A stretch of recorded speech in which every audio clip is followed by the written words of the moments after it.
So next topic in the hyperbola is rectangular hyperbola, है ना. It is a special case of hyperbola.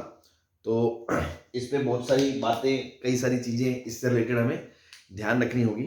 तो heading डालें rectangular hyperbola.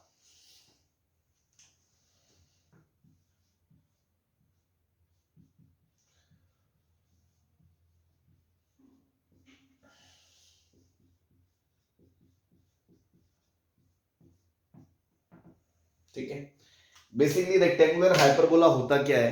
देखो, general hyperbola अपना क्या होता है?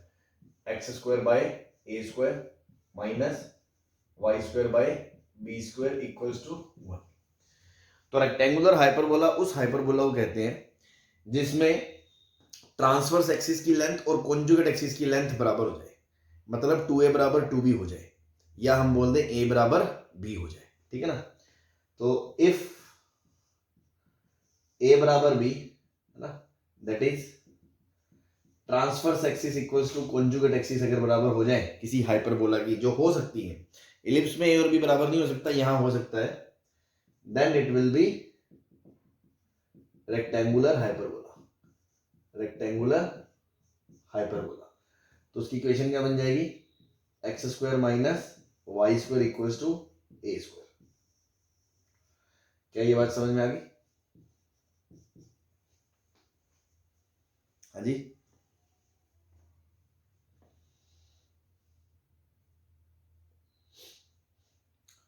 Yes sir. ठीक है. तो इसके बारे में अपन क्या क्या बोल सकते हैं? रेक्टेंगुलर हाइपरबोला के अंदर क्या क्या बातें हम बोल सकते हैं? पॉइंट नंबर 1 कि इसकी ट्रांसवर्स एक्सिस और कॉन्जुगेट एक्सिस की लेंथ बराबर होती है. पॉइंट नंबर 2, इसकी इसेंट्रिसिटी √2 होती है. क्यों? अगर आप फॉर्मूला लगाओगे ई स्क्वायर बराबर 1 plus b square by a square, तो ये कट जाएगा तो 2 आएगा, तो ई की वैल्यू कितनी आ जाएगी? √2 आ जाएगी. तो इसेंट्रिसिटी कितनी होती है इसकी? √2 होती है. ठीक है. तीसरी बात हम ये बोल सकते हैं कि असेम्पटोर्स जो होती हैं, असेम्पटोर्स, है ना, जैसे हमने कल बताया था, ये हाइपरबोला है, ये असेम्पटोर्स है.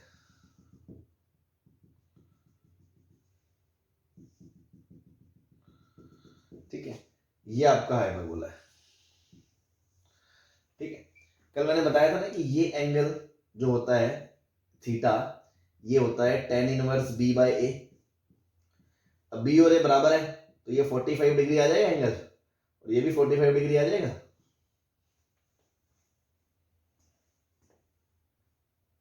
Yes sir. तो हम बोल सकते हैं asymptotes are perpendicular. Asymptotes are perpendicular. मतलब रेक्टेंगुलर हाइपरबोला कब कब हो सकता है? अगर मैं बोल दूं किसी हाइपरबोला की असेम्पटोर्स परपेंडिकुलर है, इट मींस वो रेक्टेंगुलर हाइपरबोला है. अगर मैं बोल दूं हाइपरबोला की इसेंट्रिसिटी √2 है, इट मींस वो रेक्टेंगुलर हाइपरबोला है. अगर मैं बोल दूं उसका a बराबर b है, इट मींस वो रेक्टेंगुलर हाइपरबोला है. समझ में आ गई बात? Yes sir. ठीक है. एक पॉइंट और कि इफ हाइपरबोला इज रेक्टेंगुलर,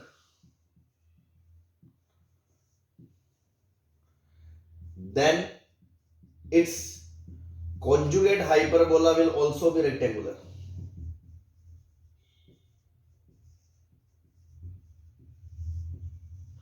क्योंकि उसकी इसेंट्रिसिटी भी तो √2 ही आएगी.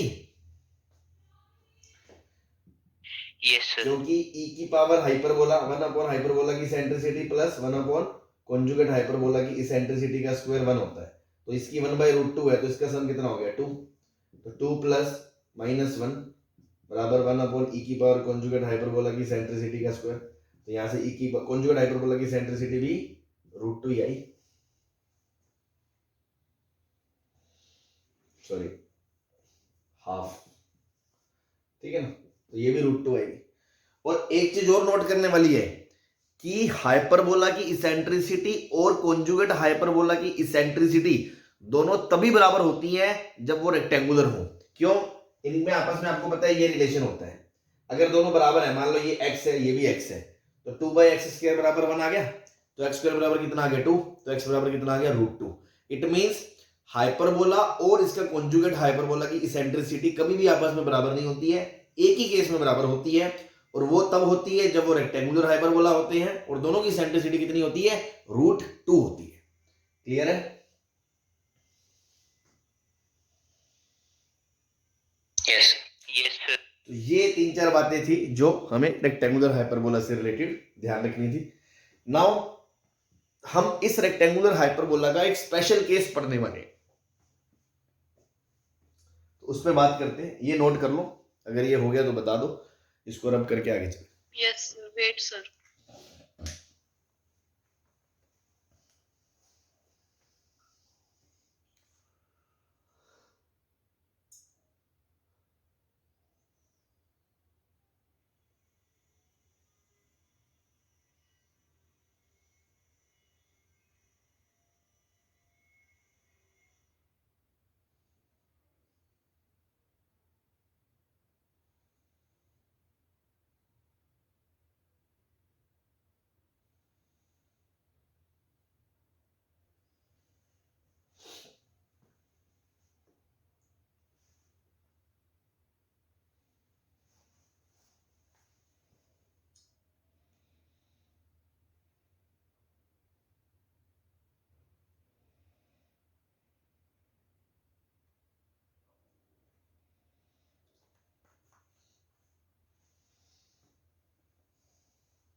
चले? Yes sir.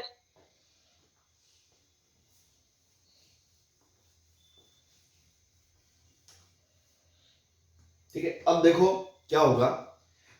ये एक्स एक्सिस थी आपकी, ये आपकी वाई एक्सिस थी, है ना।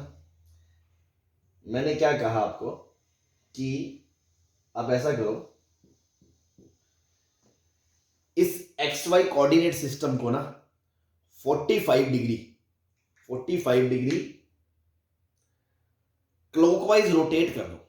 क्लॉकवाइज रोटेट कर दो मतलब समझते हो ना, ये हमने वहां सीखा था पेयर ऑफ लाइंस के एकदम स्ट्रेट लाइन के एकदम लास्ट में ट्रांसफॉर्मेशन पढ़े थे, जिसमें हमने कहा था कि यार रोटेशन भी एक ट्रांसफॉर्मेशन होता है। कि जैसे मान लो एक्स वाई एक्सिस के जो सिस्टम है, ये नीली वाली जो लाइनें है ना, नीली वाली जो लाइनें है, ये जो सिस्टम है, इसको 45 डिग्री रोटेट कर दो यू क्लॉकवाइज। तो क्या आपकी नई एक्स एक्स डैश यहां आएगी और नई वाई डैश यहां आ जाएगी?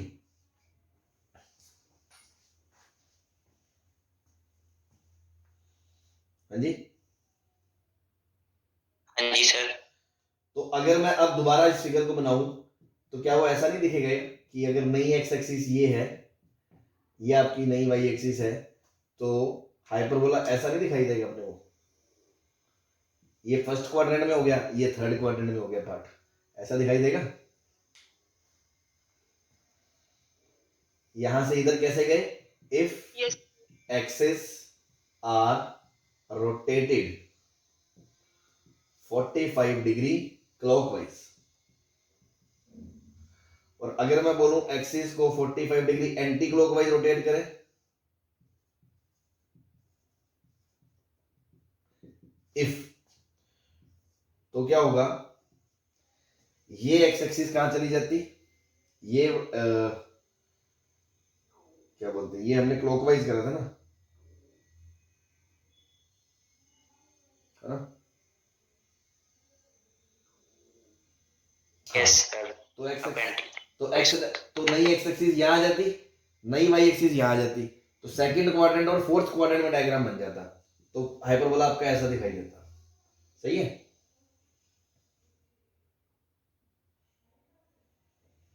हाँ जी। Yes sir. तो अब देखो, वो डेरिवेशन वैसे करने की कोई नीड नहीं है, अगर आप करना चाहें। आपको पता है ना कि अगर एक्स एक्सिस वाई एक्सिस को 45 डिग्री घुमा दें तो जो नए एक्स कोऑर्डिनेट्स और पुराने कोऑर्डिनेट्स में जो रिलेशन आता है, मैंने स्ट्रेट लाइन में लिखाया था आपको, है ना, कि यहाँ से डिराइव करके अपन वो लाते हैं एक्स डैश बराबर x cos theta minus y sine theta, इस तरह से कुछ सिस्टम आता है। अगर वो लगा के देखेंगे और फिर नए एक्स वाई में इसकी इक्वेशन निकालेंगे, तो इसकी इक्वेशन ये थोड़ी रहेगी, अब इसकी इक्वेशन बदल जाएगी ना। ये तो समझ में आता है, इसकी इक्वेशन ये नहीं रहेगी, इसकी इक्वेशन बदल जाएगी। Yes sir. तो वो जो नई इक्वेशन आती है ना, वो पता है क्या आती है? इस केस में आती है x y equals to minus c square और इस केस में आती है xy equals to c square. ये याद रखें। तो अब हमें ये वाला स्टैंडर्ड हाइपरबोला, इसके बारे में हम पूरी चर्चा करेंगे, इसका पूरा पोस्टमार्टम करेंगे। कौन से वाले के लिए? इस वाले रेक्टेंगुलर हाइपरबोला के लिए, जिसकी इक्वेशन ये नहीं है। क्या है? xy बराबर c स्क्वायर। c क्या है, c और a में क्या रिलेशन है, वो सारी बातें अभी हम करेंगे। बस फिलहाल अभी आपको ये समझाया कि अगर मैं 45 डिग्री सिस्टम को यूं रोटेट कर दूं तो ग्राफ ऐसा बनेगा। ऐसा बनेगा तो इसकी नई इक्वेशन आएगी, और इसकी जो नई इक्वेशन आएगी वो xy बराबर कांस्टेंट आएगी। क्लियर है? उस कांस्टेंट को हमने जबरदस्ती c स्क्वायर बोल दिया, ताकि क्वेश्चंस में जब c का यूज होगा तो हमें रूट c नहीं करना पड़ेगा। अगर मैं राइट साइड को c बोलता हूं या k बोलता हूं, तो जब मुझे उसके स्क्वायर रूट की जरूरत पड़ेगी तो रूट k बोलना पड़ेगा। लेकिन अगर मेरे को स्क्वायर रूट को मैं c बोलता हूं तो कांस्टेंट c स्क्वायर हो गया, तो उससे कोई फर्क नहीं पड़ता। जस्ट मैथमेटिकली रिजल्ट्स इजीली याद हो जाए, इसलिए हम इसको xy बराबर c स्क्वायर बोलते हैं। अल्टीमेटली xy बराबर कांस्टेंट उसकी इक्वेशन होती है। क्या ये बात क्लियर है?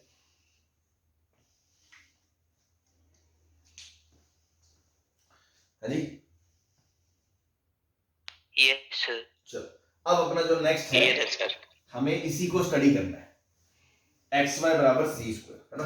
तो हेडिंग डाल सकते हैं xy बराबर c स्क्वायर। इस हाइपरबोला को स्टडी करना है, जिसका फिगर ये है। तो देखो, ये 45 डिग्री पे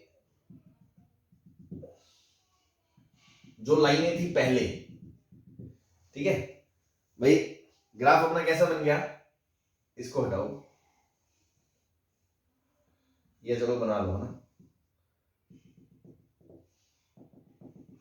पहले कैसा ग्राफ था, मैं उसको भी बनाई देता हूं साइड में, ताकि आपको साइड बाय साइड रिलेट होता रहे। पहले ऐसा ग्राफ था अपना, ऐसा ग्राफ था, ऐसा। अब जब मैंने इसको 45 डिग्री नीचे ले आया, इसको नीचे ले आया, तो ये तो एक्स एक्सिस बन गई, और ये डायरेक्ट्रिक्स बन जाएगी 45 डिग्री। मतलब हाइपरबोला आपका कैसा बनेगा?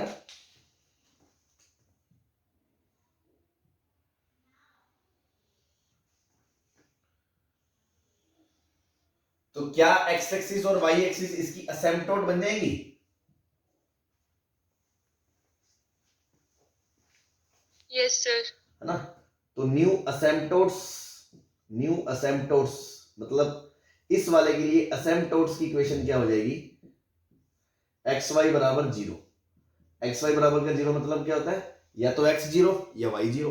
एक्स जीरो मतलब वाई एक्सिस, वाई जीरो मतलब एक्स एक्सिस। तो ये दोनों की कंबाइंड इक्वेशन लिख दी हमने। तो देखो, वो वाली बात यहां पे भी जस्टिफाई हो रही है कि कोई भी हाइपरबोला हो, इसका और इसका जो फर्क होता है वो सिर्फ कांस्टेंट का फर्क होता है इक्वेशन में। तो ये असेम्पटोट्स की इक्वेशन आ जाएगी x y axis, x y बराबर जीरो।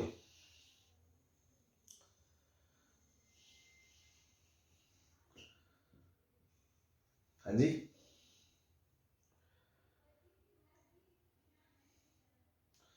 क्लियर है? Yes sir. हाँ, दूसरी चीज सर, ये सी क्या है भाई? अगर आपको x square minus y square बराबर ए स्क्वायर को कुछ भी करोगे, चेंज वेंज करोगे, तो अल्टीमेटली ए तो रहेगा ना इक्वेशन में, ए थोड़ी गायब हो जाएगा। तो ए और सी में कोई रिश्ता तो होगा ही, जिसको आप सी स्क्वायर बोल रहे हो। तो उसको आप ऐसे याद रखें कि देखो, ये जो डिस्टेंस थी, ये वाली डिस्टेंस ए थी। अगर इसको मैं घुमा भी दूंगा तो डिस्टेंस थोड़ी बदल जाएगी। अगर मैंने इसको रोटेट भी कर दिया तो भी उसकी जो डिस्टेंस है वो कितनी रहेगी? ए रहेगी। मतलब ये जो डिस्टेंस है वो आपकी कितनी रहेगी? ए रहेगी। ये बात समझ में आती है? क्या इस लाइन की इक्वेशन y बराबर एक्स है और इस लाइन की इक्वेशन y बराबर माइनस एक्स है?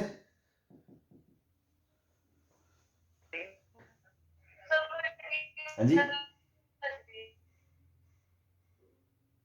45 डिग्री का एंगल था ना, तो मैं ये बोल सकता हूं ट्रांसवर्स एक्सिस तो इसकी क्या हो गई? y बराबर एक्स, और कॉन्जुगेट एक्सिस क्या हो गई इसकी? y बराबर माइनस एक्स। ये बात क्लियर है? Yes sir. तो ये डिस्टेंस a है, तो ये डिस्टेंस भी a रहेगी। अब आपको पता है इसके ऊपर कोई भी पॉइंट लोगे, इसके ऊपर कोई भी पॉइंट लोगे, वो t, t टाइप का होगा, t, t, क्योंकि x कोऑर्डिनेट अगर t है तो y कोऑर्डिनेट भी t होगा। Yes sir. अब y बराबर x को इसके साथ सॉल्व करोगे तो x स्क्वायर बराबर आएगा c स्क्वायर, मतलब x प्लस माइनस c आएगा। तो ये वाले पॉइंट के कोऑर्डिनेट तो आएंगे c, c, और ये वाले पॉइंट के कोऑर्डिनेट आएंगे माइनस सी कोमा माइनस सी। तो अब देख सकते हो आप ये जो डिस्टेंस है वो कितनी हो जाएगी, √2c। तो √2c बराबर किसके है, a के बराबर है। ये रिलेशन होता है a और c में, इसको याद रख सकते हो आप कि यहां से जब इसको ट्रांसफॉर्म किया तो a और c में क्या रिलेशन आया, है ना, relation between a and c। तो आप इक्वेशन ऑफ हाइपरबोला को ऐसे भी बोल सकते हो, इक्वेशन ऑफ हाइपरबोला जो ओरिजिनल आई थी ना वो ये आई थी, xy बराबर a² 2 आया था, आपने a² 2 को क्या बोल दिया, c² बोल दिया, तो सारा तामझाम c के c में चलने लग गया। क्लियर है ये बात? हाँ जी, यस सर। अब देखो ट्रांसवर्स एक्सिस आ गई, तो ट्रांसवर्स एक्सिस के एंड्स आ गए, ट्रांसवर्स एक्सिस के एंड्स क्या हो गए, या वर्टेक्स बोलते हैं जिसको अपन, c comma c and minus c comma minus c, ये वर्टेक्स आ गए।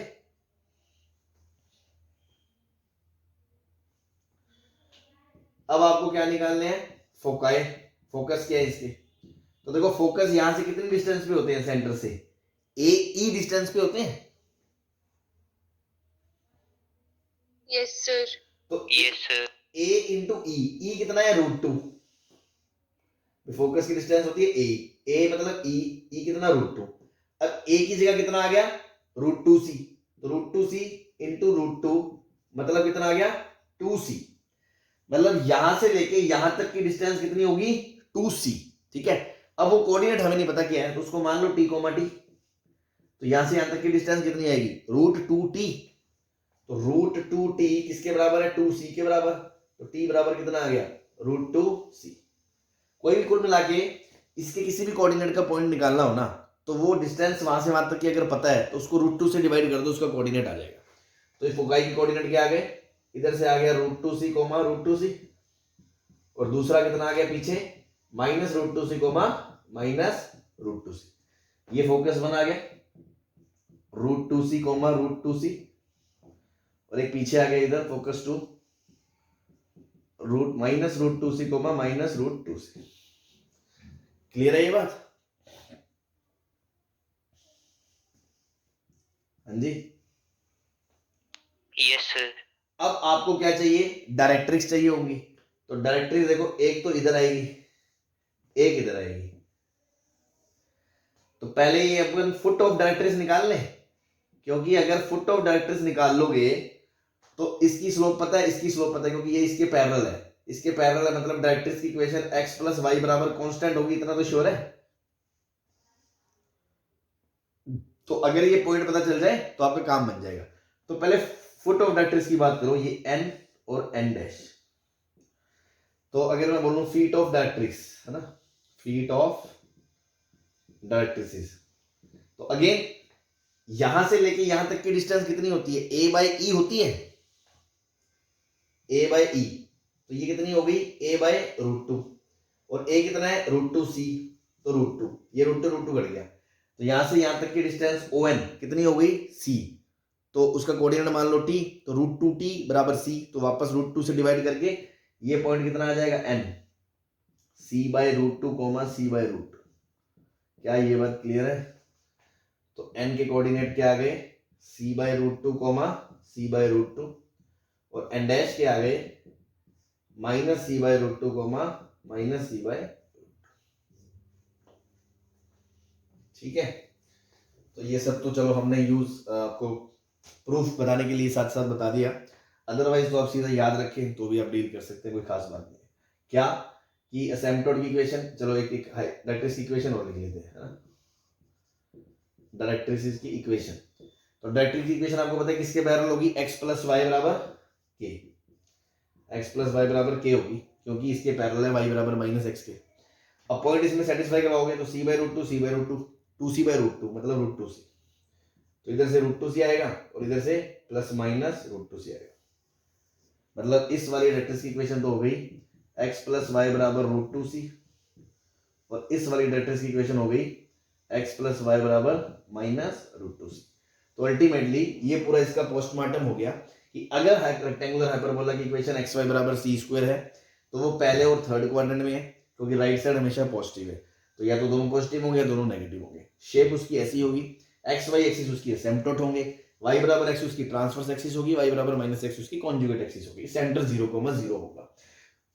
√2c और जो a था ओरिजिनली उसमें रिलेशन ये है, अगर याद रखना हो तो। उसके बाद हमें अगर इसकी नीड नहीं भी है तो भी डायरेक्ट फोकस क्या है, एंड क्या है, सी माइनस सी। फोकस क्या है, √2c या minus √2c। Feet of directrix c/√2 या -c/√2 और equation of directrix x + y बराबर ±√2c। तो ये सारी चीजें हमें इस हाइपरबोला के लिए याद होनी चाहिए। इस वाले के लिए फोकस, डायरेक्ट्रिक्स और फीट ऑफ डायरेक्ट्रिक्स और एंडम, ये सब चीजें क्या है, इसेंट्रिसिटी इसकी √2 है। क्लियर है ये सब?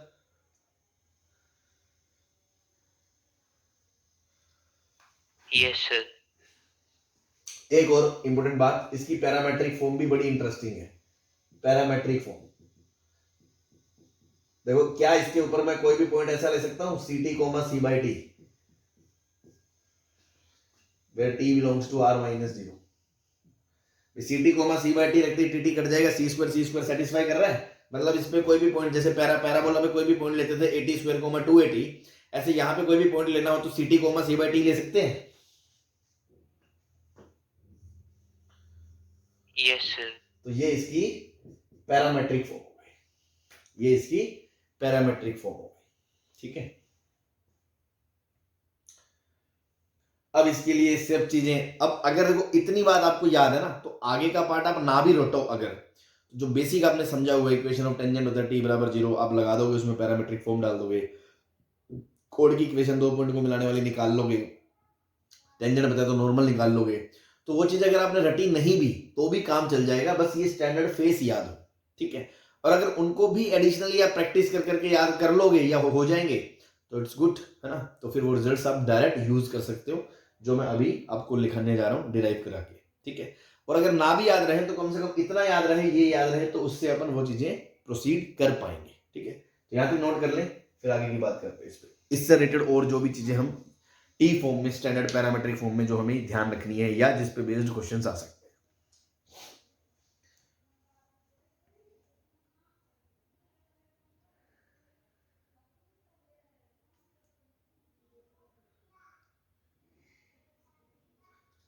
चले,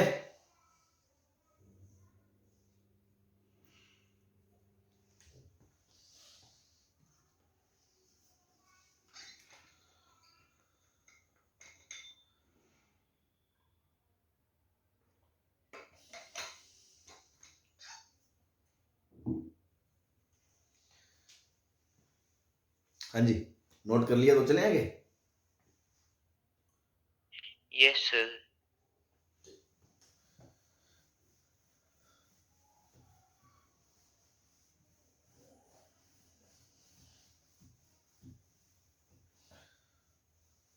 ठीक है, नेक्स्ट पॉइंट देखो, पॉइंट नंबर 8 हो गया, पॉइंट नंबर 9 ले लो, इक्वेशन ऑफ कॉर्ड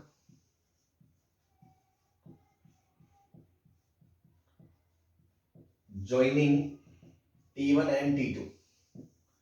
मतलब मान लो दो पॉइंट है इसके ऊपर, एक पॉइंट है P जिसका पैरामीटर है T1 और दूसरा पॉइंट है Q जिसका पैरामीटर है T2, तो उनसे मिलाने वाली कॉर्ड की इक्वेशन लिखनी है, जैसे हमने पैराबोला में याद करी थी कि y टाइम्स T1 + T2 बराबर 2x + 2a T1 T2, है ना, वो वहां की बात है। ऐसे यहाँ में क्या आएगी, तो पहले तो देखो स्लोप ऑफ कॉर्ड PQ निकाल लें, स्लोप ऑफ PQ कॉर्ड वो क्या होगी, इसका y coordinate c/T2 - c/T1 upon c/T2 - c/T1, ये होगा। तो यहां से देखो, आप देखोगे c कट जाएगा, तो ये सोल्व होके आ जाएगा -T1/T2 -1/T1 T2। तो ये याद रखें तो अच्छी बात है, नहीं तो एक सेकंड में निकल जाएगा, कोई खास बात नहीं है। कि slope of chord joining P and Q क्या आ जाएगा, खुद parameters are T1 T2, slope is -1/T1 T2। तो इक्वेशन की PQ क्या आ जाएगी, एक पॉइंट ले लो कोई भी, पैरामीटर स्लोप पता ही है, तो y - c/T1 equals to -T1 T2 into x - c/T1। ये आपकी क्या आ जाएगी, इक्वेशन ऑफ कॉर्ड आ जाएगी ज्वाइनिंग P और Q। हाँ जी, यस सर। Yes sir. बस, तो या भी इसमें क्या है, नेक्स्ट इक्वेशन ऑफ टेंजेंट।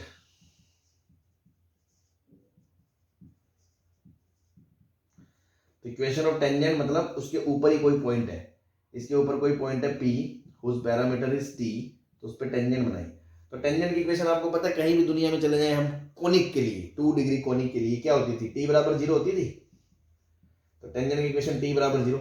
अब देखो आज से पहले एक्स वाई वाला टर्म नहीं आया, तो आप भूल ना गए हो, मैं याद करा दूं, एक्स वाई को किससे रिप्लेस करते थे, x y one plus y x one by 2 से, ठीक है ना। तो इस पे लगाओगे जब, तो x y one plus y x one by 2, constant को एज इट इज रखते हैं।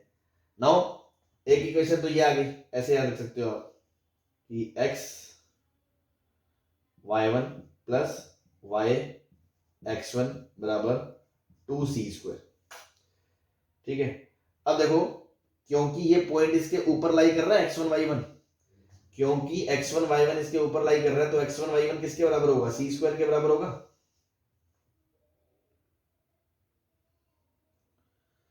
तो आप इसको ऐसे लिख सकते हो, x y1 plus y x1 बराबर 2 टाइम्स x1 x1, डिवाइड कर दो x1 y1 से, इक्वेशन आ जाएगी x by x1 plus y by y1 बराबर 2।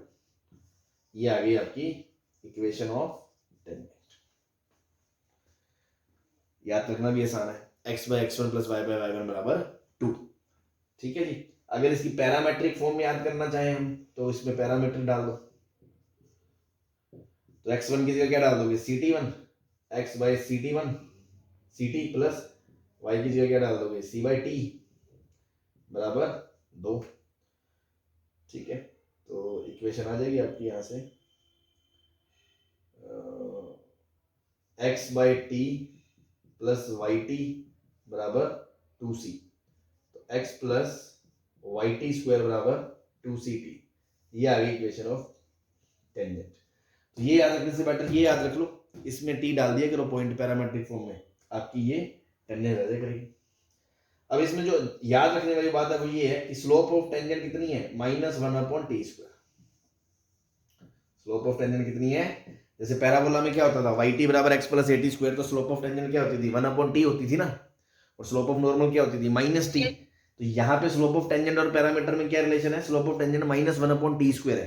तो यहाँ से पता चलता है कि 1/t² तो हमेशा पॉजिटिव है, तो -1/t² हमेशा नेगेटिव है, मतलब इस पे स्लोप हमेशा नेगेटिव आएगी। हाँ, आप देख सकते हो कि इस वाले हाइपरबोला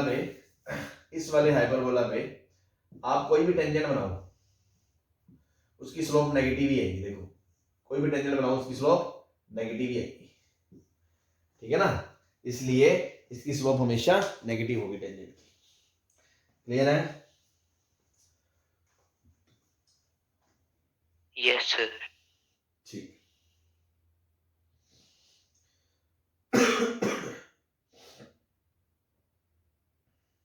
नाउ दो पॉइंट पे अगर टेंजेंट बनाओ T1 T2 पे, तो उनका पॉइंट ऑफ इंटरसेक्शन,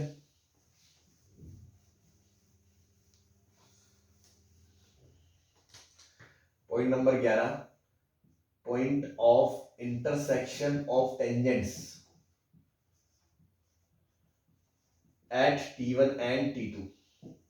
तो मान लो ये अपना जो हाइपरबोला है ना, तो इस पे एक पॉइंट P है जिसका पैरामीटर T1 है, इस पे टेंजेंट बनाई, और एक Q है मान लो जिसका पैरामीटर T2 है, इस पे टेंजेंट बनाई, तो दोनों कहीं तो मिलेंगी।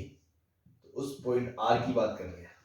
जैसे पैराबोला में याद है आपको क्या था, AT1 T2 coma AT1 plus T2, याद है point of intersection of tangents. वैसे ही यहाँ क्या होगा, यस सर। तो यहाँ पे भी निकालना बहुत आसान है। क्या करोगे आप कि कॉर्ड की इक्वेशन पता है आपको, इक्वेशन ऑफ कॉर्ड पता है ना, PQ, अभी हमने लिखी थी, क्या थी, अपनी कॉपियों में देखें, नहीं तो दोबारा लिख लें, y minus c by T1 times बराबर -1/T1 T2 x माइनस सी T1। इसको थोड़ा सा ढंग से लिखें, माइनस की जगह ये x/T1 T2, फिर प्लस y और minus minus plus minus c 1/T1 plus T1 equals to 0। और अगर h के हिसाब से देखें तो इसकी क्या आएगी, इसके लिए क्या हो जाएगी, PQ कॉर्ड ऑफ कॉन्टैक्ट हो जाएगी R के हिसाब से, for R PQ is chord of contact, और कोड ऑफ क्वांटिटी की इक्वेशन क्या हो जाएगी, t बराबर 0। तो इक्वेशन क्या, एक्स वाई बराबर सी स्क्वायर, तो t लगाओगे तो क्या आएगा, एक्स के प्लस एच वाई बाई 2 बराबर सी स्क्वायर। तो यहाँ से आ गया एक्स के plus h y minus 2 c square equals to 0। इन दोनों को कंपेयर कर लो, पॉइंट ऑफ इंटरसेक्शन आ जाएगा। या दूसरा तरीका क्या था, P पे टेंजेंट की इक्वेशन लिख देते, Q पे टेंजेंट की इक्वेशन लिख लेते, दोनों को सॉल्व कर लेते, दोनों का पॉइंट ऑफ इंटरसेक्शन आ जाता, तो भी एक ही बात थी। तो यहाँ से आपका क्या आ जाएगा, इसको कंपेयर करें अगर x के साथ क्या, यहाँ पे k, उधर क्या x के साथ 1/t1 t2, h के साथ क्या है, y के साथ h, उधर y के साथ अपॉन में 1, इधर कांस्टेंट है माइनस 2c स्क्वायर, उधर है माइनस c,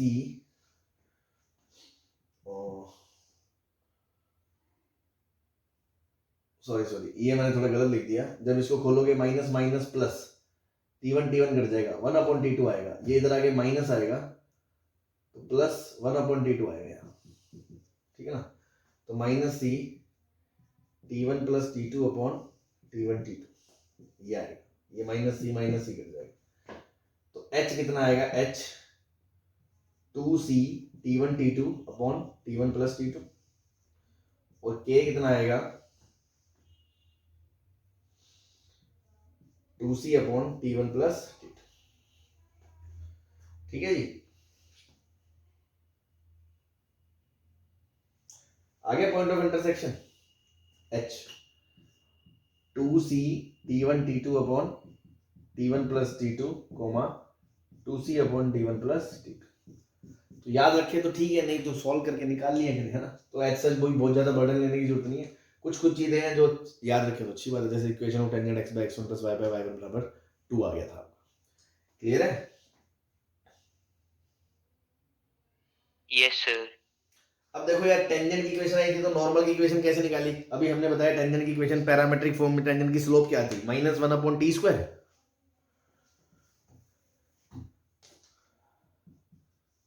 हाँ जी, यस सर। तो नॉर्मल की इक्वेशन क्या हो जाएगी, नॉर्मल की स्लोप क्या हो जाएगी, t², क्योंकि स्लोप ऑफ टेंजेंट थी -1/t², तो यहाँ से स्लोप ऑफ नॉर्मल क्या आ जाएगी, t²। पॉइंट पता ही है आपको, ct, c/t, तो इक्वेशन ऑफ नॉर्मल क्या आ जाएगा, y minus c/t equals to t² x minus ct। तो ये बन गया yt माइनस c बराबर t³ x माइनस ct। तो आपको ध्यान में देखें, अगर ये तो आगे इक्वेशन ऑफ नॉर्मल, और इसको थोड़ा सा सेट करके लिखोगे तो ये बनेगा ct4 उधर जाके minus xt³ plus yt minus c बराबर 0। तो क्या आपको दिख रहा है, ये t में 4 डिग्री इक्वेशन है, 4 डिग्री इक्वेशन इन t, तो maximum 4 normals can be drawn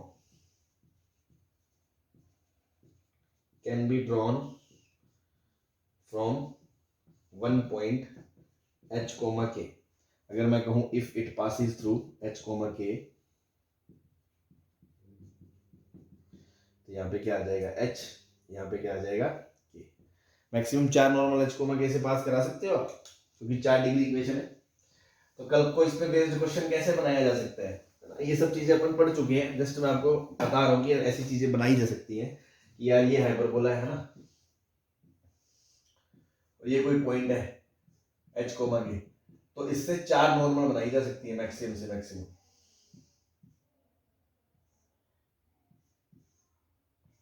suppose ऐसी मैंने बना दिया फिगर, है ना। तो उन चारों के पैरामीटर्स क्या होंगे, t1 t2 t3 t4। तो इस तरह क्वेश्चन करने के लिए अपन क्या करेंगे, let the equation of normal pass it from h, k, तो t में 4 डिग्री इक्वेशन बन गई। उन चारों में जो t के जो 4 रूट है, t1 t2 t3 t4, इसके जो रूट्स होंगे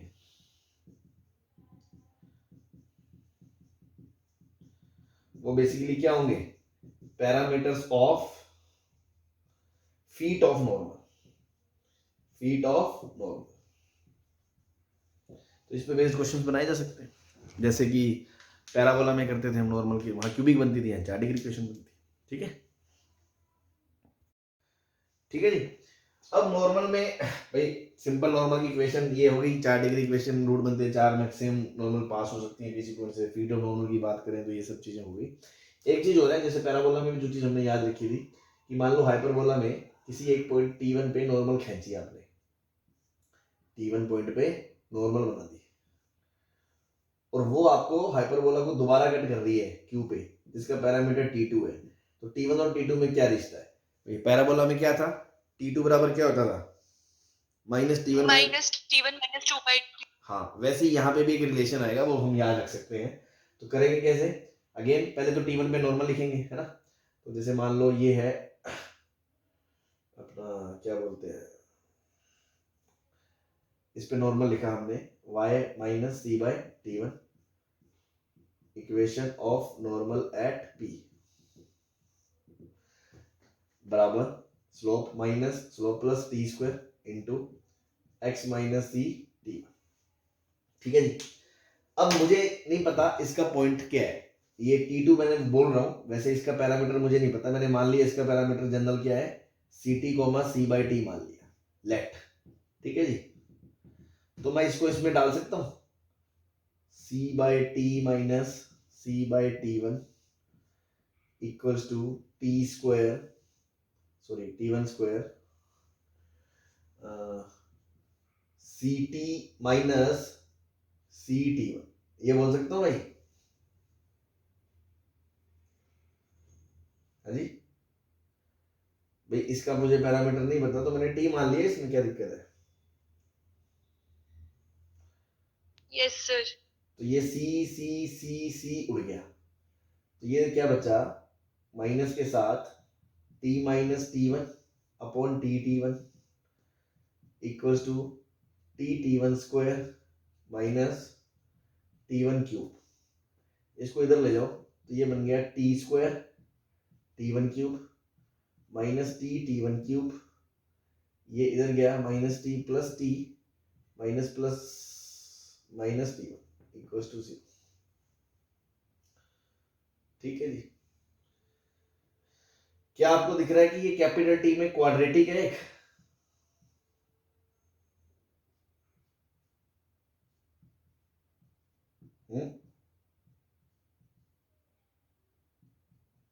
बोलो।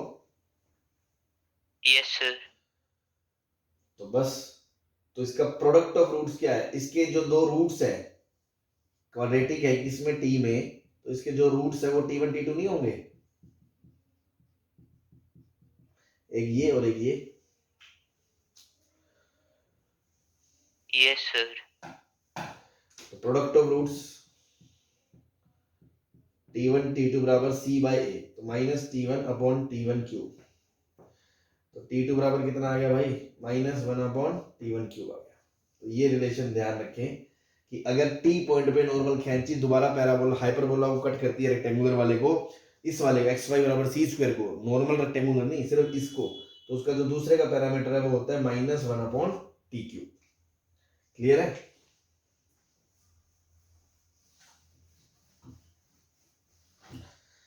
हाँ जी। Yes sir. तो अब तक हमने देखो क्या बात बोली, कॉर्ड की इक्वेशन लिखी, फिर कॉर्ड की स्लोप बताई -1 अपॉन T1 T2, ऐसी टेंजेंट की slope -1 upon T square, parametric वैसे x1 प्लस y बराबर 2, पैरामीटर में उसमें c/t रख देंगे। उसके बाद नॉर्मल की स्लोप टी स्क्वायर, नॉर्मल की इक्वेशन लिख ली, फिर नॉर्मल का दूसरा अदर एंड के कोऑर्डिनेट अगर एक t है दूसरे पे कट करती है तो -1 अपॉन टी क्यूब। ठीक है। नाउ एक दो चीजें और जैसे छोटी छोटी, अगर वो बोले कॉर्ड विद मिडिल पॉइंट, बोले कॉर्ड विद मिडिल पॉइंट, तो t बराबर s1 होता है, हमें पता है। जैसे मान लो ये हाइपरबोला है आपका,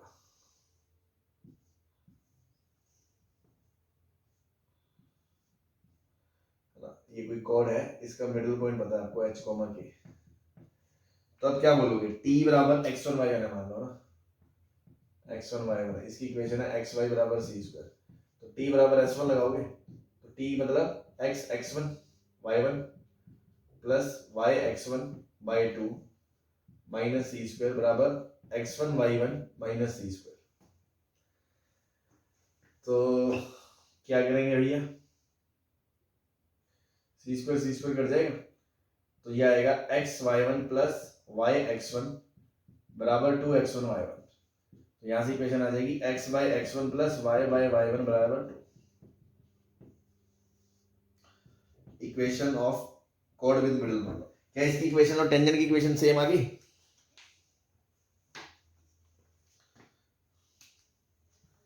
हाँ जी,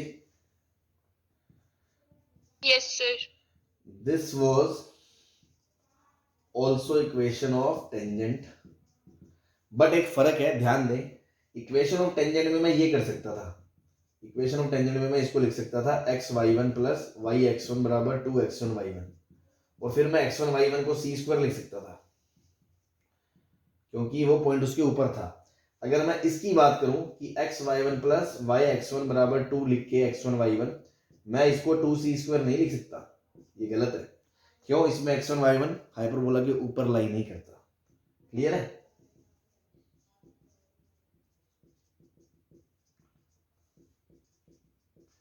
मतलब ये इक्वेशन तो दोनों में सेम है, बट इससे यहां तो मैं जा सकता हूं, इसमें यहां से यहां नहीं जा सकता, कॉर्ड में यहां से यहां नहीं जा सकता, क्योंकि ये गलत हो जाएगा, क्योंकि इसमें x1 y1 बराबर सी स्क्वायर नहीं है, इसमें होता है।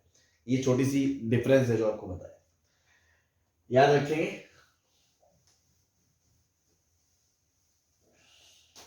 ठीक है, चले। सेम कल को कोई पोलर पूछ ले, पोलर x1 y1 पॉइंट पता है आपको, वहां से कॉर्ड्स बनाई हाइपरबोला पे, फिर वो डेफिनेशन वही है, कॉर्ड्स बनाई, कॉर्ड्स के एंड पॉइंट्स पे टेंजेंट बनाई, उसके पॉइंट ऑफ इंटरसेक्शन का लॉस। तो अल्टीमेटली हमें तो बस इतना पता है t बराबर 0 होता है, तो वही x y1 plus y x1 बराबर 2x1 y1 आ जाएगा। इसकी इक्वेशन भी यही आएगी, x x1 plus y y1 बराबर 2। लेकिन इसको भी आप ये नहीं लिख सकते कि x y1 plus y x1 बराबर 2c स्क्वायर, नहीं लिख सकते जब तक पॉइंट ऊपर ना हो, हाइपरबोला पर ना हो, तब तक नहीं लिख सकते। क्लियर है? Yes, sir. ठीक, बस ये थ्योरी थी इसकी। कुछ एडिशनल पॉइंट्स दोबारा से टेंजेंट और उन सब की इक्वेशंस वगैरह, क्यों? क्योंकि वो बाकियों से हटके है, तो उसको याद रख सकते हैं। अब दिक्कत क्या है, कल को मान लो क्वेश्चन में बोलता है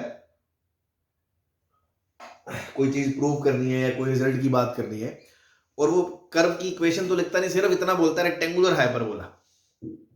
तो बच्चों को कंफ्यूजन होता है कि सर रेक्टेंगुलर हाइपरबोला बोल के छोड़ दिया, कौन सी इक्वेशन ले? भाई दो इक्वेशन बताए मैं रेक्टेंगुलर हाइपरबोला की, एक तो है x square minus y square बराबर ए स्क्वायर, और एक है एक्स वाई बराबर सी स्क्वायर। तो ये वाली इक्वेशन लें या वो वाली इक्वेशन लें?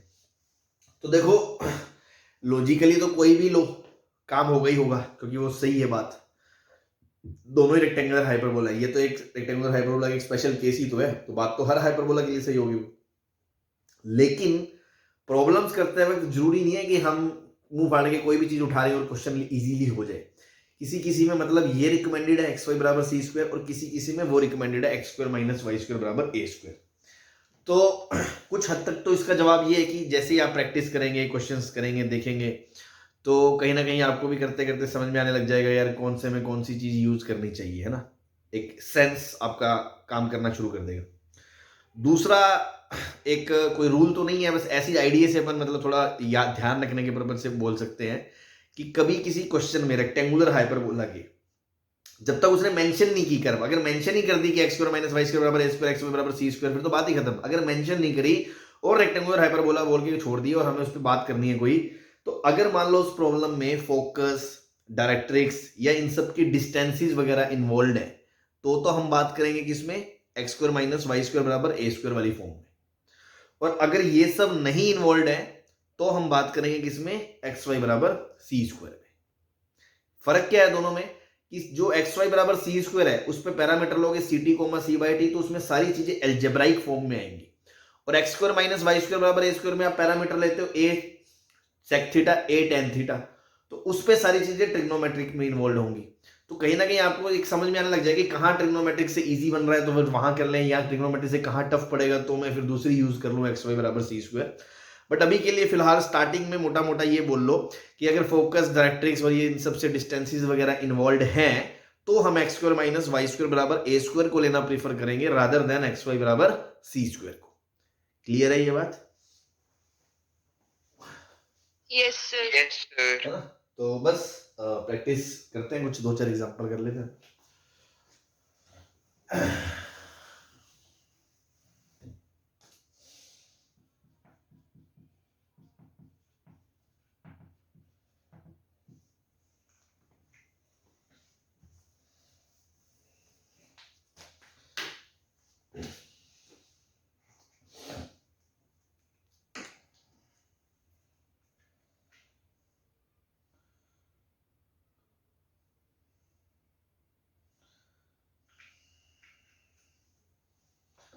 फर्स्ट क्वेश्चन इज, ठीक है, क्वेश्चन में वो कह रहे हैं कि point P is on rectangular hyperbola, point P is on rectangular hyperbola,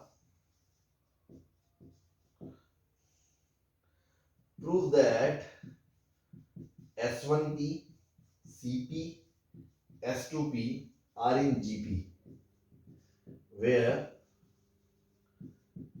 S1, S2 are foci and C is center of hyperbola. ठीक है, अब जैसे इस क्वेश्चन में हाइपरबोला बोल के छोड़ दिया, रेक्टेंगुलर ये नहीं बताया कौन सा लेना है, तो वैसे तो कोई भी लो, लेकिन मैंने अभी बताया कि अपन शुरू में कुछ तो हमें आइडिया मिलना चाहिए क्या ले। तो जैसे डिस्टेंस, फोकस वगैरह इन्वॉल्व है तो मैं x square minus y square बराबर ए स्क्वायर वाला ले लेता हूँ ना। तो मैंने कहा x square minus y square बराबर ए स्क्वायर वाला मैंने ले लिया। अब कोई पॉइंट है P, तो उसकी किससे बात हो रही है? फोकस 1 से डिस्टेंस की बात हो रही है। दूसरा कहां से बात हो रही है? फोकस 2 से डिस्टेंस की बात हो रही है। तीसरा इसकी सेंटर से डिस्टेंस की बात हो रही है, C से। तो S1P तो हमने रट रखा है, याद है ना S1P और S2P क्या होता है? EXP माइनस A का मोड, और EXP में जब पैरामीटर रख देते हैं तो A बाहर आ जाता है E sec theta plus minus 1, याद है ना आपको? Yes, sir. E sec theta minus 1 और S2P आ जाएगा आपका E sec थीटा प्लस 1,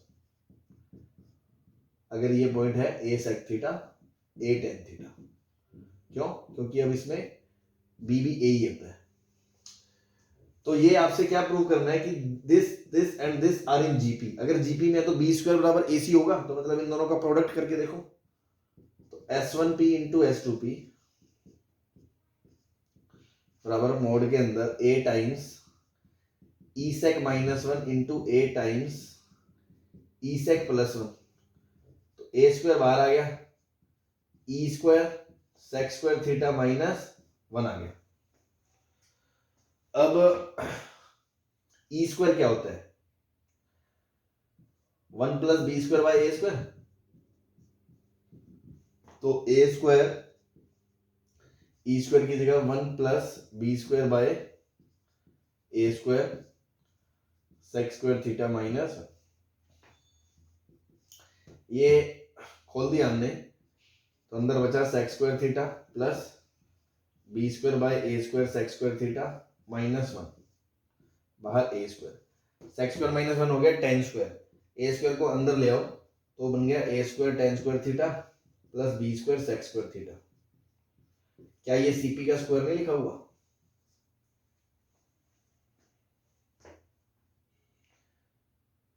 भाई बी और ए तो बराबर है ना, यहाँ बी स्क्वायर बराबर ए स्क्वायर लो, मैंने ई स्क्वायर सीधा लिख देता, √2 है ना ई स्क्वायर, तो बस खत्म बात। ई स्क्वायर 2 है, हटाओ इसको, ये रेक्टेंगुलर हाइपरबोला है तो ई स्क्वायर कितना है? 2 है, 2 तो यहाँ रख दिया, ए स्क्वायर के साथ 2 सेक स्क्वायर थीटा माइनस 1, तो ए स्क्वायर के साथ एक सेक स्क्वायर अलग कर लिया, दूसरा sec square minus 1 tan square लिख दिया।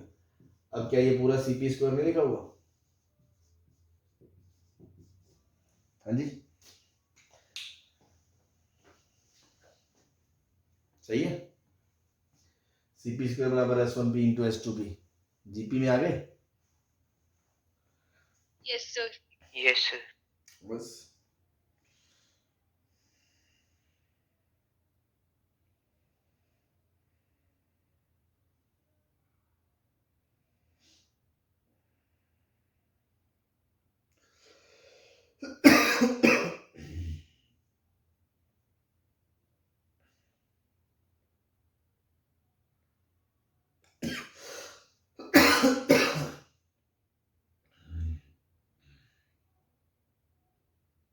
चले।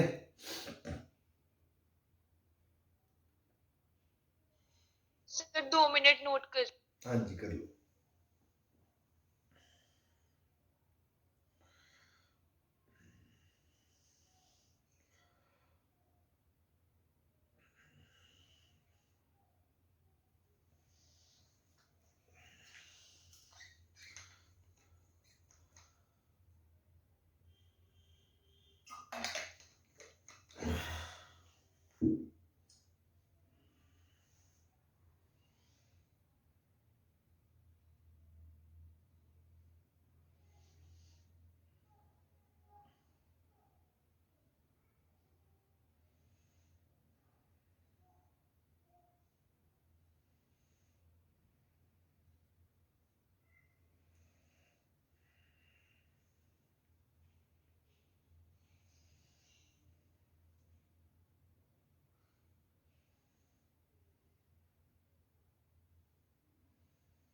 लिख लिया सर। चलो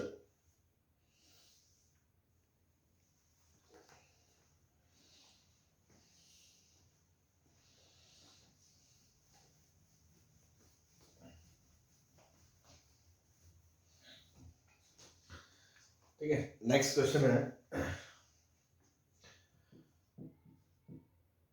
rectangular hyperbola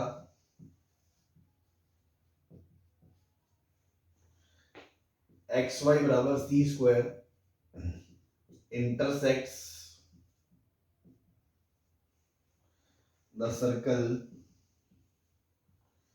at 4 different points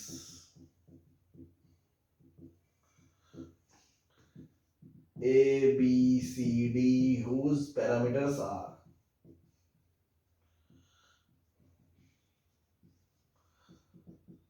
T1, T2, T3, T4 respectively. Then prove that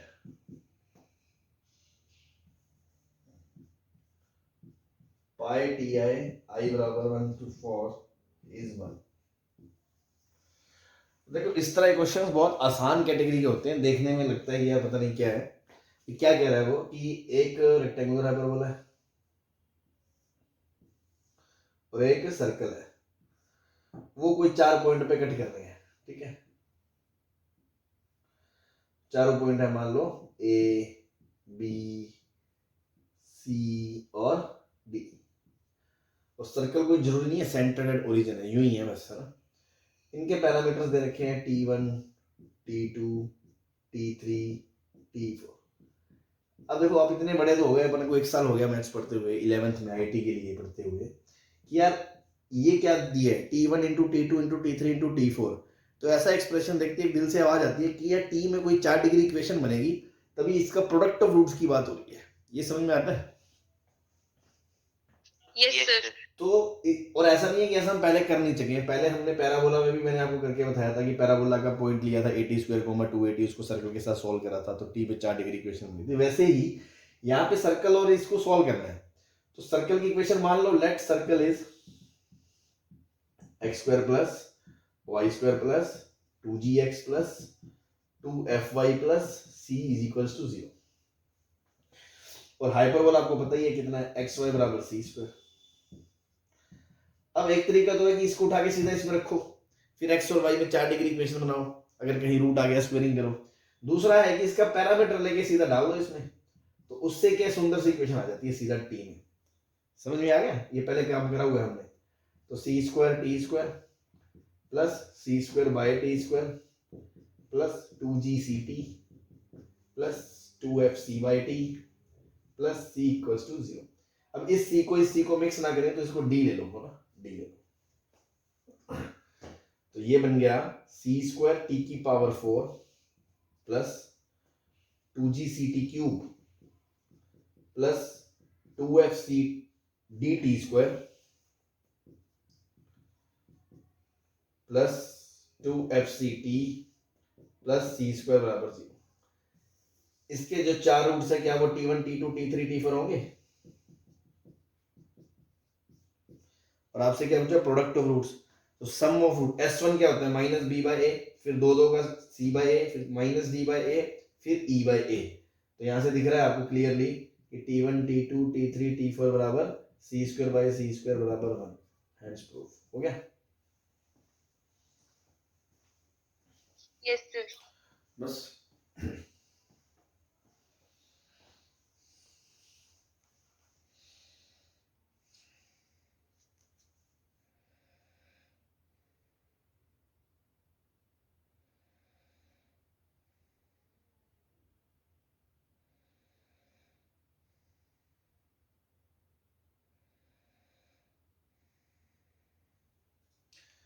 ठीक है जी। ये चलो था फर्स्ट पार्ट। इसी में सेकंड पार्ट वो क्या पूछे, अब मान लो क्वेश्चन में ना चारों के पैरामीटर नहीं दिए, t1 t2 t3 t4 नहीं दिया, तीन ही दिए है ना। मतलब वो कह रहा है कि इफ सर्कल, मतलब क्वेश्चन में वो कहे if 3 points on hyperbola ABC given whose parameters are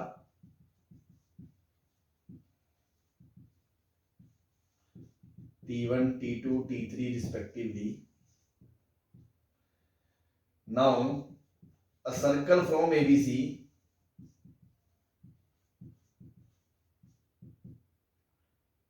is drawn which meets the hyperbola at D.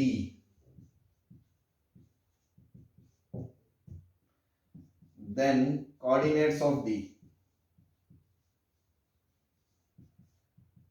क्या होंगे? मतलब अब उसने पता क्या कहा, उसने कहा t1 t2 t3 तीन पॉइंट हाइपरबोला पे, उनसे एक सर्कल तो बनेगा ही बनेगा। तो एक सर्कल बना दिया, वो हाइपरबोला को कहीं चौथी जगह काट रहा है, तो उसका कोऑर्डिनेट क्या है? अल्टीमेटली अब आपको क्वेश्चन में t4 नहीं पता, लेकिन काम करने का तरीका यही होगा। क्या?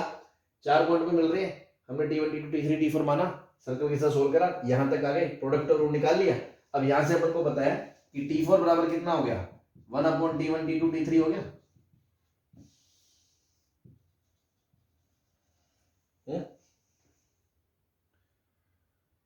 बोलो। Yes, sir. तो डी पॉइंट के कोऑर्डिनेट क्या होते हैं? ct4, c/t4। आ गया answer, c/t1 t2 t3, c times t1 t2। ये डी के कोऑर्डिनेट आ गए एबीसी के टर्म्स में।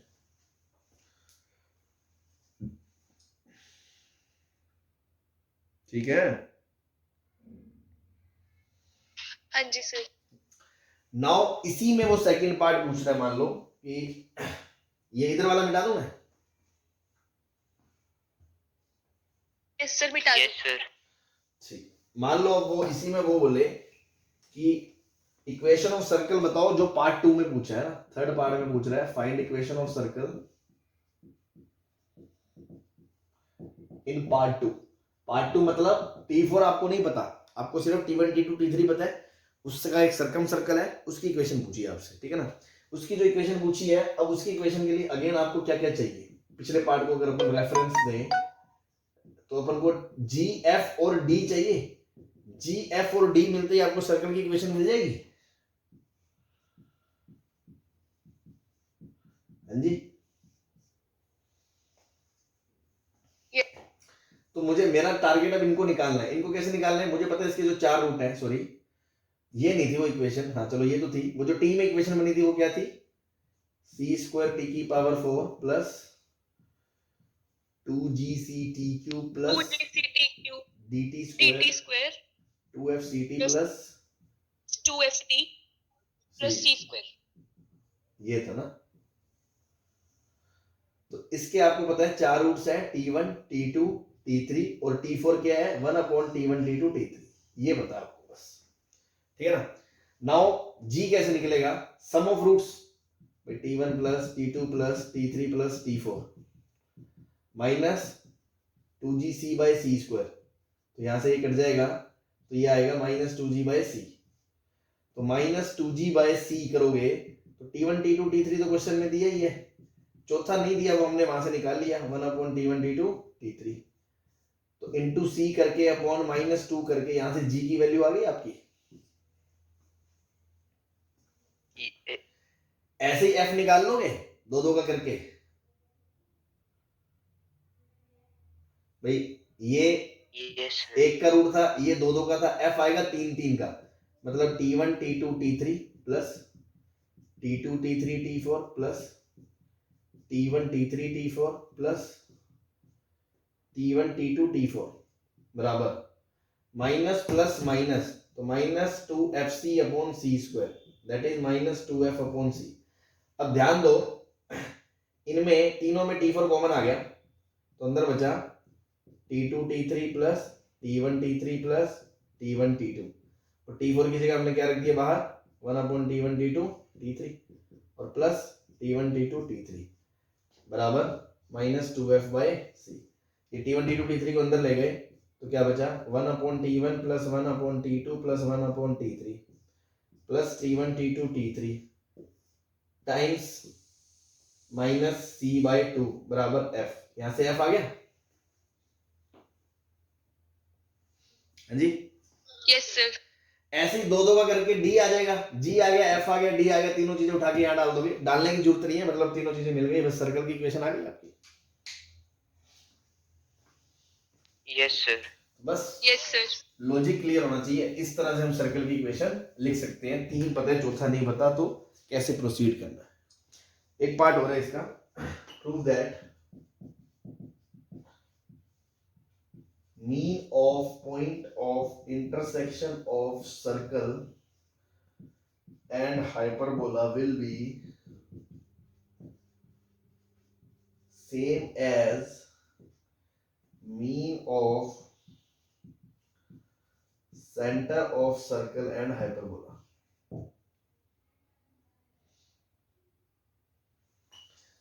क्या कह रहा है वो कि वो जो चार पॉइंट है जो सर्कल और हाइपरबोला के पॉइंट ऑफ इंटरसेक्शन है, उनके कोऑर्डिनेट्स का जो मीन है मतलब एवरेज, वो किसके बराबर है, सर्कल के और हाइपरबोला के सेंटर के जो मीन का कोऑर्डिनेट है। समझ गया आया क्या कहना चाह रहे हो, वो ये कहना चाह रहा है कि जैसे x coordinate of centre plus x coordinate of hyperbola by 2, ये तो मीन आ गया राइट साइड में, ये किसके बराबर है, मीन को x coordinate of a plus x coordinate of b plus x coordinate of c plus x coordinate of d by 4, ये कहना चाह रहा है वो। And y coordinate of centre plus y coordinate of centre वाला 2 बराबर किसके है, y coordinate of a plus y coordinate of b plus y coordinate of c plus y coordinate of d by 4। क्या बात समझ में आ गई, वो क्वेश्चन में पूछ क्या रहा है आपसे कि ये प्रूव करो, ये है दिस एंड दिस। नाउ देखो सेंटर, सर्कल का सेंटर क्या है -G, x कोऑर्डिनेट है, हाइपरबोला का सेंटर 0/2। इधर ABCD के x कोऑर्डिनेट अभी हमने लिखे थे क्या, C times T1 plus T2 plus T3 plus T4 by 4, और T1 plus T2 plus T3 plus T4 अभी निकाला हमने, T4 तो हमें पता ही नहीं ना, T1 plus T2 plus T3 plus T4 अभी हमने यहां से निकाला, किसके बराबर आया था -2G/C के, तो C/4 into -2G/C, C cut गया -G/2, तो दोनों तरफ से -G/2 बराबर आ गया। इट मींस वो सही कह रहा है कि चारों पॉइंट के कोऑर्डिनेट्स का जो एवरेज है वो किसके बराबर है, वो सेंटर और सर्कल और सेंटर हाइपरबोला के सेंटर के कोऑर्डिनेट के एवरेज के बराबर है। तो x से में ऐसी y भी आ जाएगा। क्लियर? Yes sir. नोट कर लो। Next question is prove that orthocenter of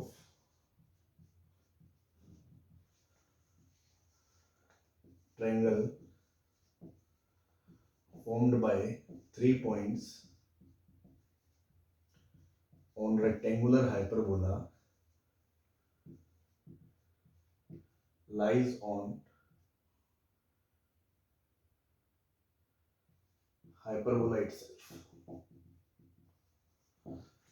क्या मतलब है इसका कि जैसे हमने हाइपरबोला ले लिया x y equals to c square, 3 point है इस पे ए बी सी,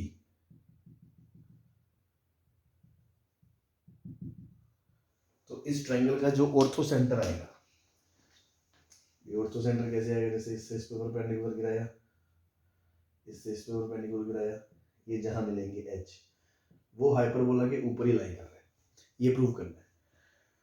इसका पैरामीटर T1, इसका T2, इसका T3।